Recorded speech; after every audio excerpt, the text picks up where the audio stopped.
The Bearcats game tomorrow at UCF, to me, comes down to one thing. Our Locked On Bearcats, your daily podcast on the Cincinnati Bearcats, part of the Locked On Podcast Network, your team every day.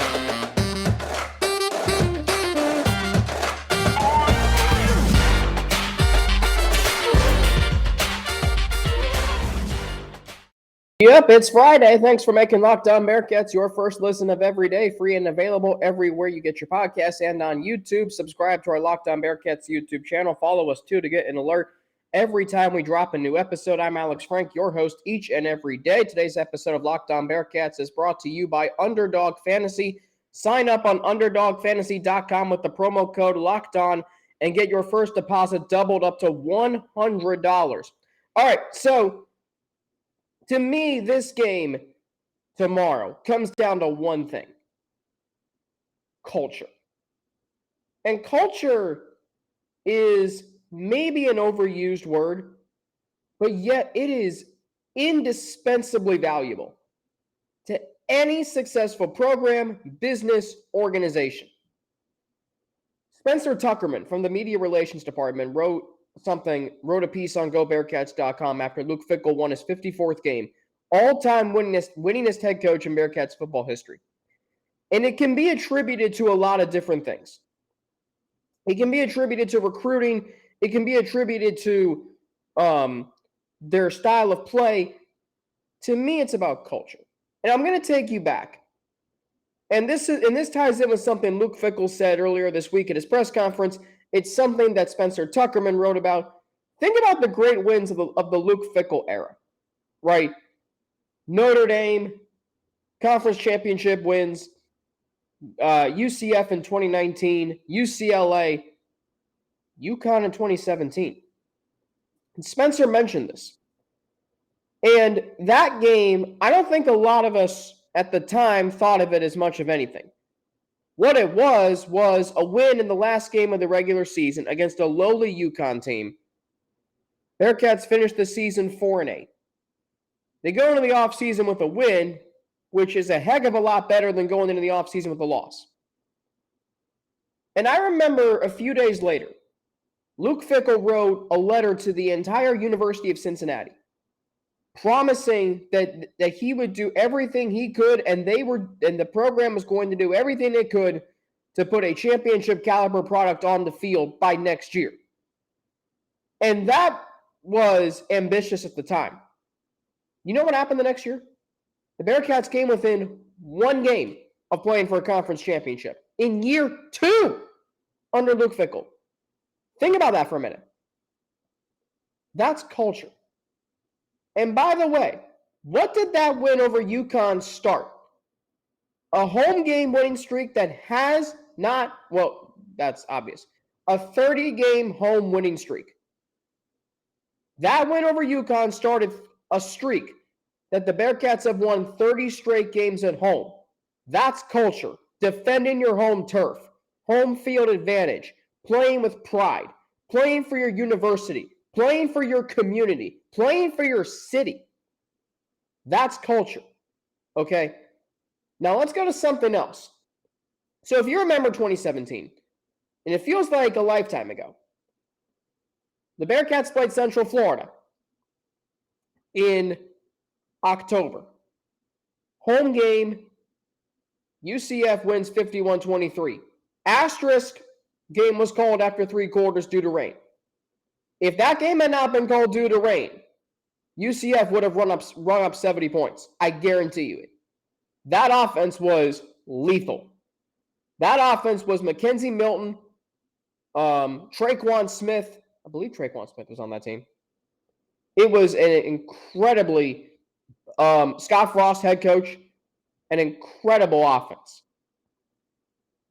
Their tempo, Memphis scored 55 against them in the conference championship game. And that wasn't even enough because UCF scored 62. But Luke Fickell said at his press conference Tuesday that game has not left him since for 2 reasons. One, it got called due to rain, so the game didn't finish. And 2, UCF blew the Bearcats out. UCF, if you remember that game, UCF scored on the first play, and it was over from there. Try as the Bearcats might, that game was never going to be close. That game was never going to be close. Central Florida was so much better than Cincinnati. But that game has never left Luke Fickell's mind. And haven't you noticed that every game against UCF since then has meant something? Haven't you noticed that every game against UCF since 2018 has had some significance? 2018, College Game Day was there. Eastern Division title was on the line. 2019, Friday night, ESPN. Midnight Madness was that night. One of the best games I ever commentated as a member of Bearcats Media. Zach Freese and I were on the call. And the big story going into that game was, could the Bearcats unseat the reigning two-time conference champions, a team that had won 19 consecutive conference games?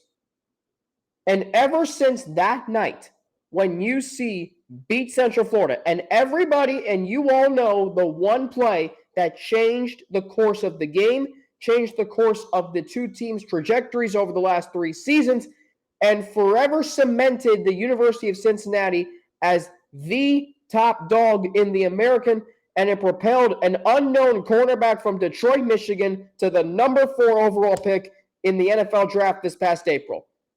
And ever since that night, Cincinnati has been the top dog in the conference. I get it, they didn't win the conference championship that year. Memphis winning the conference championship can be viewed as a blip, because since 2017, 4 of the last 5 conference championships have been won by either UCF or Cincinnati, with Cincinnati winning the last 2. UCF's 19-game conference winning streak came to an end that night. Cincinnati has won 19 straight conference games since losing to Memphis in the conference championship. And don't think that loss Luke Fickell forgets. He doesn't. I guarantee you he doesn't. So, here's another thing about culture, right? Central Florida is coming off an embarrassing loss to ECU. Let's call it what it is. A team, so here's the funny thing about that. So UCF loses 34-13. In their previous 2 games, they outscored their opponents, ready for this, 111-32, including a 70-point outburst on national television against Temple. 70-13. They score 70 and only give up 13. And then they turn around the next week. And by the way, they had 2 extra days off. Turn around and lose 34-13. And here's where culture comes into play, right? Cincinnati last year went down to East Carolina in the epitome of a trap game and won 35-13. UCF, the week before they play Cincinnati, in what is going to be their biggest game of the season, they lose by 21 points at East Carolina. And East Carolina is probably going to finish middle of the pack. And as I'm reading what Gus Malzahn, their head coach, and Gus Malzahn's a veteran head coach. He's been around this game a long time. So as I'm reading the recap of the game against ECU, Gus Malzahn says the following. Give East Carolina the credit. They got after us and beat us in all 3 phases of the game. What stood out to me was that they controlled the tempo and time of possession. We couldn't get off the field. And as I'm reading that, I say to myself, aren't you going to the Big 12 next year too? Like, that's the funny thing is, like, Cincinnati and Central Florida are both going to the Big 12 next year. And yet UCF loses to a mediocre American Athletic Conference team by 21 points. What does that say about the culture of their program? What does that say about it? UCF 3 years ago was the best group of 5 team in the country. Cincinnati was trying to become what UCF was. Mo Egger said it best after 2018. Bearcats go down to Orlando, lose 38-13. And Mo Egger said, UCF is who Cincinnati must become. And ever since then, they have. Cincinnati, though, and this game is a matchup to me of culture clashes. Right? UCF has a good culture, right? They recruit well. They have a great fan base. They're going to the Big 12. They have a veteran head coach. You know, you see the style of play in which they play with. They want to get after it. They have pride. But then you see Cincinnati's. And Cincinnati's is sustainable, right? UCF 3 years ago was the team who won in Alabama. Whenever you saw UCF on TV, it was, we won Bama and blah, blah, blah, blah, blah. And, hey, we're worthy. We're national champions, 2017. Well, Cincinnati ultimately got Alabama. So not only does that tell you, okay, Cincinnati sustained its culture long enough. They recruited. They won a lot of games. They scheduled tough. UCF didn't schedule tough. They made the toughest team they played. Stanford? Okay, honey. No. Stanford? This is not Stanford with Andrew Luck or Stanford with Christian McCaffrey. That's not the Stanford UCF played. Okay? And let's be honest, they beat Auburn in the Peach Bowl. I'll give them that win. That wasn't a great Auburn team. It was a good Auburn team. Cincinnati has played Ohio State. UCF didn't even touch Ohio State. And by the way, the same years UCF wanted to get in the playoff, they were never going to get in. If Ohio State didn't get in, UCF was not going to get in. Let's be honest. Okay? Cincinnati played Ohio State. They played UCLA, which, okay, fine. UCLA is mediocre. They're not now. They were mediocre at the time. They played Georgia in Atlanta and nearly beat them and should have. They played Indiana, Notre Dame, Indiana twice for that matter, Arkansas on the road. Did UCF ever schedule a game at an SEC opponent? No. The Bearcats have not been afraid to shoot for the moon. And you know what? They did. Because they ultimately went to the playoff and UCF did not. And that adds a little bit to the rivalry. Not a little bit, a lot. But it also very much explains the culture differences between these two teams. UCF has a good culture, right? They've had some good teams. Ever since their peak, they haven't gotten back, but they haven't completely fallen off the face of the earth. In fact, after they lost to Cincinnati last year, 56-21, they finished the season strong. Like, you look at what they did last year. After they lost to Cincinnati, they finished 9-4. That was a team that came in 3-2. They were 3-3. They went 5-1 the rest of the way. Their only loss at SMU was a bad loss. And then they beat Florida in the Gasparilla Bowl. So they had a really strong finish to the season. And they're having a good season this year. They're 5-2. I'm just saying, if you're going to the Big 12 and you want to be on the level where Cincinnati's at, don't lose to East Carolina on the road by 21 in the trap game. The Bearcats don't believe in trap games, right? They win the trap games. UCF losing by 21 on the road to ECU, I'm sorry. That's not, no. That tells you their culture is not where the Bearcats are at, right? The Bearcats have a culture where, and Desmond Ridder said this best, if you watch the video where a bunch of former players and coaches congratulate Luke Fickell on becoming the all-time winningest head coach in Bearcats football history, Luke Fickell said that, Desmond Ridder rather said this, that it's not easy to win in college football. It is not easy to win in college football. So, the fact that Cincinnati has won 50 games in the last 4+ years is, yes, attributable to a lot of different things. You know what else it's attributed to? Culture. It's culture. And you look at some of the games that the Bearcats have played recently, and I know they haven't been pretty wins, but that's not something new for this program. 2019, they barely escaped Tulsa, ECU, and USF. This year, they barely escaped Tulsa, USF, and SMU. It's been going on for a lot of years now. But you know what prevails in those games? Culture. Winning plays. Winning plays. When you win 50 games in a span of 4+ years, that's culture. And UCF, by the way, in the last 5 years, has had 2 head coaching changes. How many head coaching changes have the Bearcats had? None. The culture of the Cincinnati Bearcats was planted in 2017. Maybe more so because of what they didn't accomplish. But you know what? Everything they went through that year. And ever since then, they've won 10, 11, 9 in a shortened season. and 13. And they very well could win 10 again this year. So we're going to see tomorrow if the Bearcats' winning culture, it's not going to be ruined if they don't win, but you're putting it on the line, right? You're going into the bounce house, hostile environment. UCF is going to want to beat Cincinnati by 40 because the Bearcats got what UCF wanted years ago. Not only did the Bearcats become who UCF was a few years ago, they topped it. UCF now has an opportunity to get it back. Last time these two teams will ever meet as American Athletic Conference foes. This year or next year, they'll be Big 12 foes. And UCF can hold it over their heads. The Bearcats tomorrow can set the record for consecutive conference wins with 20. They can forever cement their legacy as the best team in American Athletic Conference history. That's culture. And they're putting it on the line tomorrow. That's how I look at this game. Right? Hostile environment, one of the top offensive attacks in the country. Can you, if you're Cincinnati, can you go down, be the more disciplined team, be the better prepared team, and just show the better culture?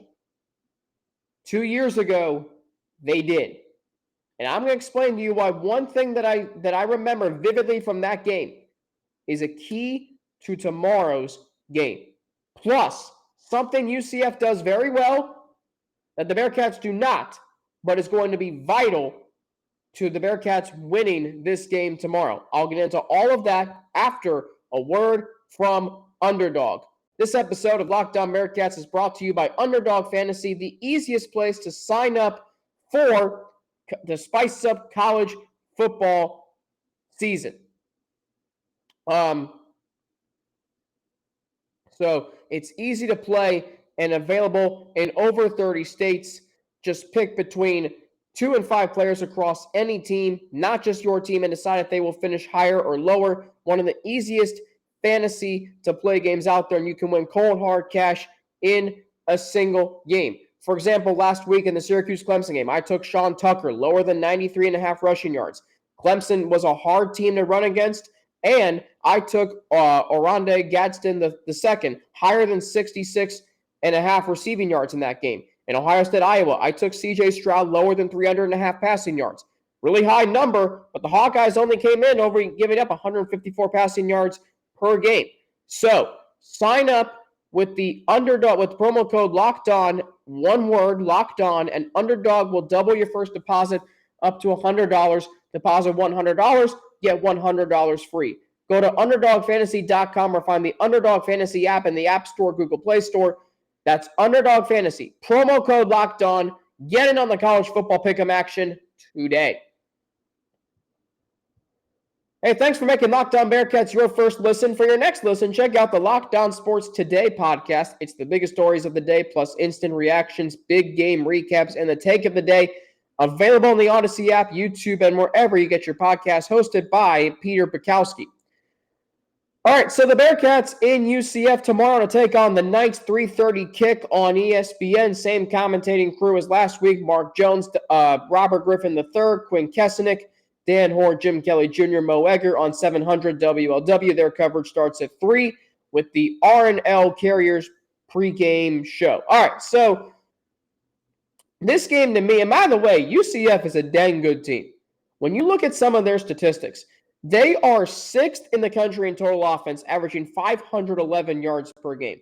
The teams who are ahead of them, ready for this? Oregon, Ohio State, TCU, Georgia, Tennessee. All teams in the top 10. All right? We take a look at rushing yards per game. That's what UCF does best. You think they do? You think they are a good passing team, and that's it. That's not the truth. They are an incredible run team. They average 242.4 yards a game. That's also 6th in the country. Who's that behind? Oregon, Navy, Ole Miss, Army, and Air Force. See what I'm getting at here? That's the 3 service academy teams, plus we know Oregon's good at running the football. They've been good at running the football since Blackberries were a thing. And Ole Miss, or I should say Blackberries were the big thing, and Ole Miss, who runs like crazy. at 252 yards a game. So the Bearcats do have their work cut up for them. So my first key to the game, you got to stop the run. This UCF team will run, right? John Reese Plumlee is what Desmond Ridder was for Cincinnati.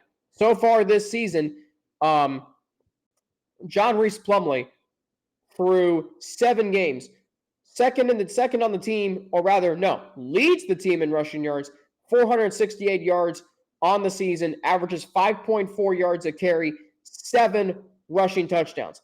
To me, though, you got to stop Isaiah Bowser. Former Sydney, Ohio running back. I know Austin Elmore, my former colleague, big fan of his. Austin went to Sydney. Bowser's averaging or has 315 yards rushing on the season. Modest 3.5 yards a carry. Not anything great, but he does have 9 rushing touchdowns.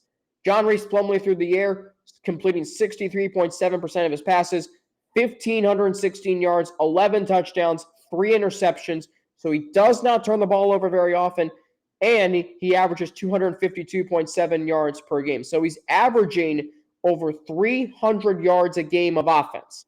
That's a lot. That's what Desmond Ridder did at the peak of his career, right?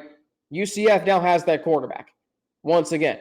It's amazing how they've gone from Mackenzie Milton to Dylan Gabriel to John Reese Plumlee, another great quarterback to come through the program for the UCF Knights. So that's the first key to the game. You can't let their run game open up their passing game. It will. Know why? Because UCF is very balanced offensively. They rush for 261.2 yards a game. They throw for 264. They are an incredibly dynamic offense. Receiving-wise for UCF, in case you're wondering, their top 2 are really good. Ryan O'Keefe, 28 catches, 364 yards, 4 touchdowns. Javon Baker, who averages nearly, this is not the right, those are not the right stats. But Ryan O'Keefe and Javon Baker are the 2 best receivers on the team, and it's not even close. Ryan O'Keefe averages or has 32 catches, 392 yards, and 4 touchdowns. By the way, those stats were totally incorrect. I'm sorry. John Reese Plumlee has 6 interceptions on the season. So he does, 3 interceptions last week. Now, that might be just a fluke. That might be a blip. I don't know. But UC is very opportunistic at turning the ball and forcing turnovers. We saw that last week with Arquan Bush. We saw that against Tulsa, against Indiana, against Kennesaw State. They like to force turnovers.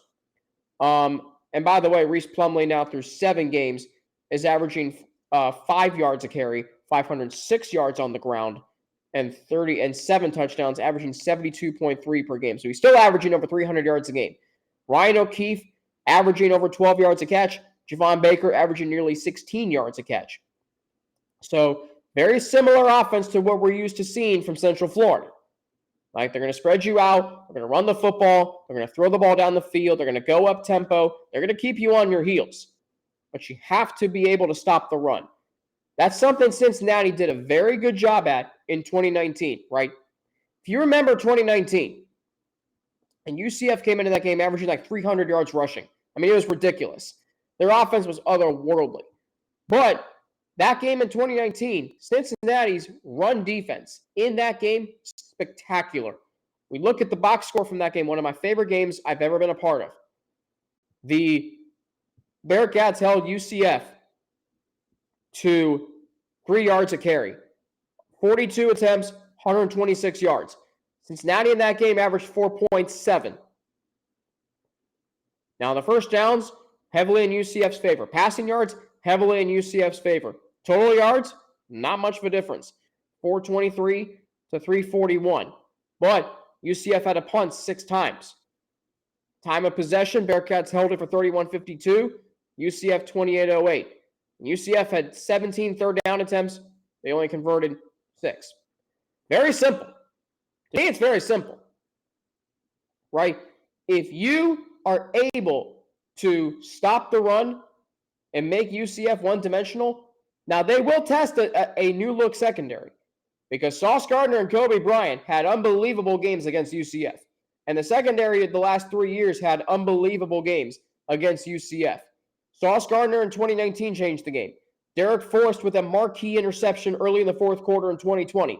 And then last year, Kobe Bryant with the pick 6 in the third quarter to essentially ice the game, even though it was already over? Who's the hero going to be on defense this year? That's a question I have, right? The last 3 years, it's been Sauce Gardner, Derek Forrest, and Kobe Bryant. Who's it going to be this year? That's what I'm interested in finding out tomorrow. All right, second key to the game, red zone efficiency. So we know the Bearcats struggled in the red zone last week. Last week, Cincinnati, just for the record, a lot of drives stalled. Ryan Coe forced to kick 6 field goals, made 5, which is great.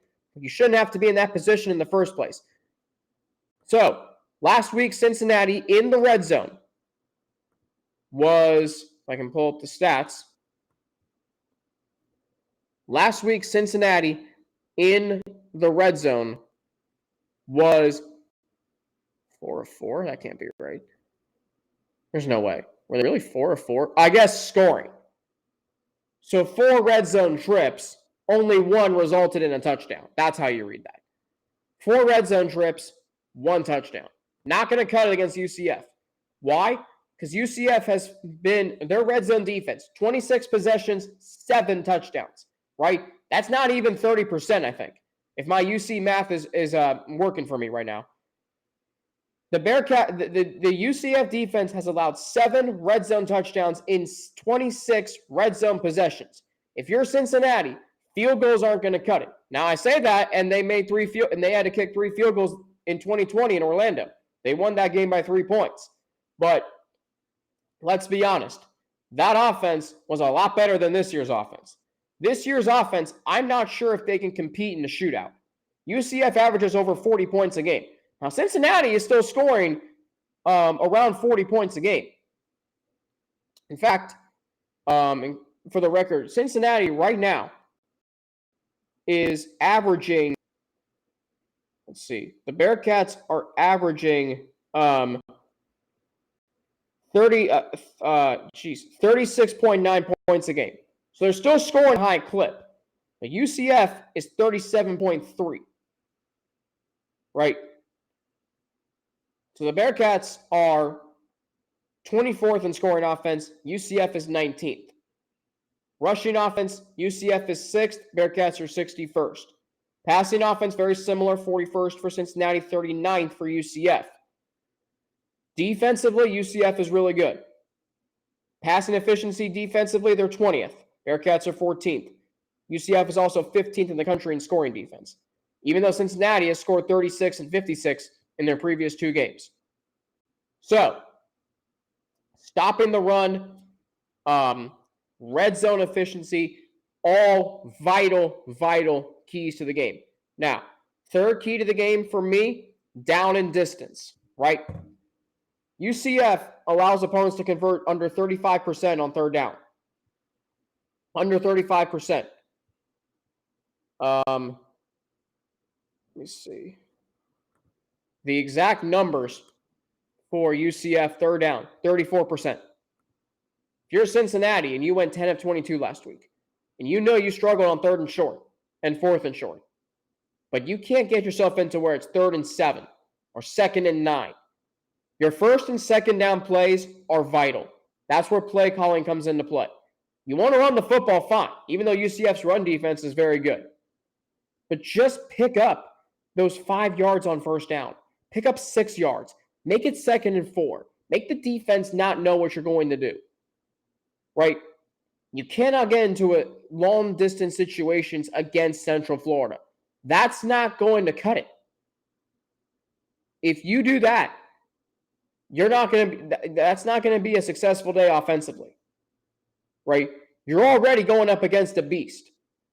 And even in years when Cincinnati was really good, you knew the big challenge was going to be able to slow down UCF's offense. Right? 2020, I believe UCF came into that game averaging like 600 yards, 650 yards a game. That was the game in 2020. I think Cincinnati held them to like 350 or something. One of the most incredible performances by Marcus Freeman and his defense in program history. UCF came into it might not have been 650, but I feel like it was a high number offensively. Cincinnati held UCF in that game to 23 first downs and 359 total yards of offense. And by the way, they only had 116 yards rushing. UCF had 243 passing yards through the air. Dylan Gabriel was 26 of 49 for 243. Desmond Ridder, 21 of 32 for 338 and 2 touchdowns, no picks. Clearly, the better quarterback was on Cincinnati's side. The better quarterback in this game is probably on UCF's side. But when you're facing a beast offensively, you have to perform offensively as well, right? You can't do what you did in 2018 where you're trying to methodically move the ball down the field. You're playing it safe. You're trying not to lose. Well, that's not going to get it done. Because every time the Bearcats didn't score in that game in 2018, UCF one play, boom, end zone. That game was over by halftime. You may not have felt like it was. It was. And ever since then, the Bearcats have won 3 straight games. Why? Because they've been the more aggressive team. They've been the better team, too. Show that tomorrow. Because the culture between these two teams, Cincinnati's got it won heavily. But you lose to a team that, quite honestly, you should beat. Considering your pedigree has been much higher than theirs. Right? You go in tomorrow and you beat UCF. Scrape them off the plate. And to me, I'm not buying into that the Tulane game is the biggest game of the season. I'm not going to do that. Because I know Tulane's success is not sustainable. I don't think it is. Now, if it is, I'll tip my cap. Right? To me, though, it's UCF. Because they've been around long enough. They're a consistently good program. They're not a great program, I don't think. Win tomorrow, go in there, put a stamp on your culture, put a stamp on your time in the American as the best team, and you paid your dues to get to the Power 5. Big 12 teams will respect. You go in there and beat an inferior team. I'm not saying UCF is an inferior team. In terms of record, they are. And quite frankly, the Bearcats should win this game. Right? This is the game we talked about at the start of the season. You could lose this game. Cincinnati under Luke Fickell on the road, 20-10. Culture wins games on the road. So that's why the Bearcats need to go in there tomorrow and just take care of business. Scrape UCF off the plate. Get to 4-0 in the conference. Get to 7-1. 3 of your last 4 games at home. You're sitting in great shape. With a team that, yes, we know is not as talented as last year's team. We know that. You go in there tomorrow with more discipline, the better preparation, and the better culture. I guarantee you, you're going to be flying home tomorrow night at 8 o'clock or 9 o'clock, whatever. You're going to be flying home feeling really good about where you are. And we're going to feel really good about this Bearcats team. All right, up next, my players to watch, including 2 who were huge factors in the game in 2020 down in Orlando. We'll get into that after a word from 2 of our sponsors. So if you remember the game in 2020 between the Bearcats and Central Florida, I remember it vividly because there was a oh yikes moment at the end of the game. The Bearcats were snapping the ball back in shotgun. Why in shotgun, I don't know. And the ball went over Desmond Ridder's head. If UCF picks that up and runs it back, Bearcats lose that game, and they probably don't even go to a New Year's Six Bowl. Desmond Ridder, thankfully, falls on the ball. Bearcats win the game. But if you remember that game, too, Cincinnati trailed in the 4th quarter. And they trailed 14-3. They were not playing well. But then, guess who turned the game around? Josh Wiley and Leonard Taylor. Those 2 guys in that game combined for 11 catches for 155 yards. Am I right on that? No, 157, and a touchdown each. So to me, tomorrow, when you're on the road, and if Tyler Scott's not able to go, how are you going to win against Central Florida? You're going to use your tight ends. And by the way, that game, it wasn't like they were running seam routes. They were simple 5-yard crossing routes, passes out into the flat, little wheel routes, and they just had yards after the catch. That's what enabled Wiley and Taylor to have the success they had, right? But the fact that the Bearcats just used those simple underneath routes, RPOs, the touchdown to Leonard Taylor, Ridder rolling out to his left, getting Taylor out in space. That's how you're going to have to do it. If you make UCF defend the whole field, you're going to have success offensively. So to me, those are the 2 guys that I have my eyes on offensively for Cincinnati, Josh Wiley and Leonard Taylor. They've been quiet this season. They can't be tomorrow against Central Florida. Last year, the Bearcats were able to ground and pound their way. Jerome Ford had a $189 and 4 touchdowns on the ground. That's not going to work this year because UCF's run defense is incredibly better. They hold opponents to 124 rushing yards a game, right? And Charles McClellan has almost 400 combined rushing yards in his last 2 games. He might struggle tomorrow. So what are you going to do to pick up those easy yards? Get yourself in a third and manageable. Use your tight ends. Call some RPOs. Now, the problem is Ben Bryant's not the most mobile quarterback. But you know what? Maybe that's where Evan Prater comes into play. Maybe the Bearcats are going to have a package of plays for him. They should. We'll find out. For UCF, I've mentioned them. John Reese Plumlee, Isaiah Bowser. Defensively, it's linebacker Jeremiah Jean-Baptiste, who I feel like he's been there for 20 years.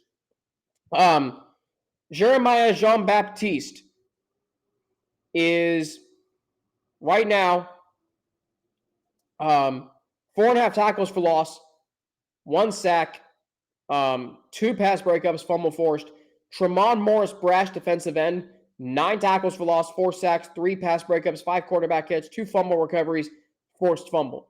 Jason Johnson's their leading tackler, 65.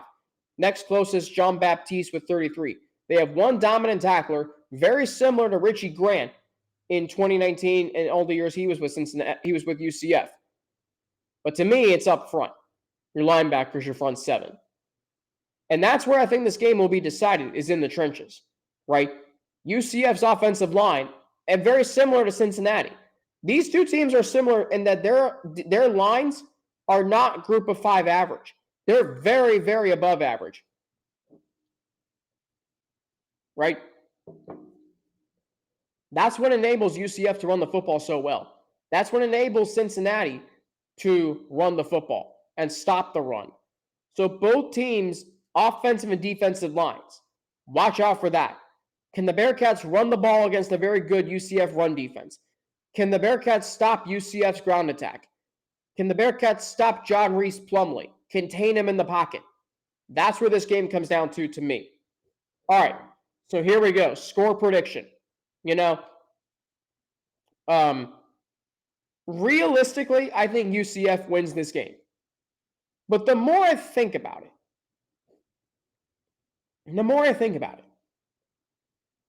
this to me is about culture. And remember last year when the Bearcats kind of trudged their way through Navy, Tulane, Tulsa, and South Florida, and you wondered how they were going to look against SMU, and then boom, they run up 48 points. It's 27-0, and the game's over before you can blink. My hope is that's the case tomorrow.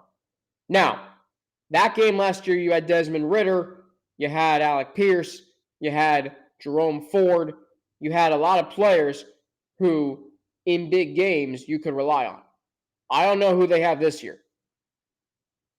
So, I think the Bearcats' culture is going to be on display tomorrow. But having said that, I think UCF wins. Realistically, I think UCF wins this game. It's at home. It's their homecoming. It's a game they've been waiting to play for a long time, right? Remember, 2020, it was a reduced crowd due to COVID. They haven't had a full house against Cincinnati since 2019 or 2018. 3 straight losses to Cincinnati, and they know that Cincinnati doesn't have several of its key players. I'm the biggest Bearcats fan you'll ever meet. But you know what I'm also? I'm also realistic. I call it how it is. I think UCF is winning this game tomorrow. I really do. If I'm wrong, hey, I've been wrong before. But I think Central Florida pulls this one out tomorrow 31-28. I think Cincinnati is going to give them a heck of a fight. But in the end, I think UCF wins. I really do. So 3:30 kick tomorrow. That means our recap show will be up by 10 o'clock tomorrow night. Should be a great game tomorrow down in Orlando. The Bearcats and the Knights final time meeting as members of the American. And this may be the first of 2 meetings between these 2 teams this season in the American Athletic Conference. These 2 teams could very well play again for a conference championship late in the season. So that is that. Wherever you're watching the game tomorrow, please stay safe, stay healthy, whether that's on Short Vine, whether that's in your house, whether it's at the Holy Grail. Please stay safe, stay healthy, so you can keep making Locked On Bearcats your first listen of every day. Thanks for making us your first listen every day. Locked On Bearcats is part of the Locked On Podcast Network, your team every day. For your second listen today, check out the Locked On Sports Today podcast, from the games that matter, like tomorrow's game against Central Florida, the most to the biggest stories in sports. Go beyond the scoreboard and behind the scenes with local experts and insights only Locked On can provide. Locked On Sports Today, hosted by Peter Bukowski, available on this app, YouTube, and wherever you get your podcasts. So, for Locked On Bearcats, my name is Alex Frank. Follow me on Twitter at Frankie_Natty with 2 N's and N-A-T-I. You can follow me on Instagram, AlexFrank9_, or email me at alex3frank@gmail.com. Bearcats and UCF tomorrow. It's going to be a great week. You got that game tomorrow. You got the Bengals and Browns Monday Night Football on Monday night in Cleveland. I'm going to pick the Bengals in that game. I do think it's going to be a close game. I'll say 28-21. But the Bengals, with their culture right now and the way they're playing and the Browns slipping, I just see the Bengals just scraping Cleveland off the plate. Back on Monday, or rather back tomorrow with the recap show, and then on Tuesday, more on this game. Next Wednesday is our film review. Next Thursday, Russ will be back with me to look back on this game, look ahead to next week's game against the Navy Midshipmen. And then Friday, we'll do a game preview all over again. So thanks for staying with us, Locked On Bearcats. Your first listen of every day, free and available everywhere you get your podcast. Don't forget to follow us and subscribe to our Locked On Bearcats YouTube channel. I'm Alex Frank for Locked On Bearcats. Have a great rest of your day. Enjoy the game tomorrow, and I'll be right back after the game to talk to you about the Bearcats and UCF. Until then, have a great rest of your day and have a great weekend, and enjoy the game tomorrow. Go Bearcats.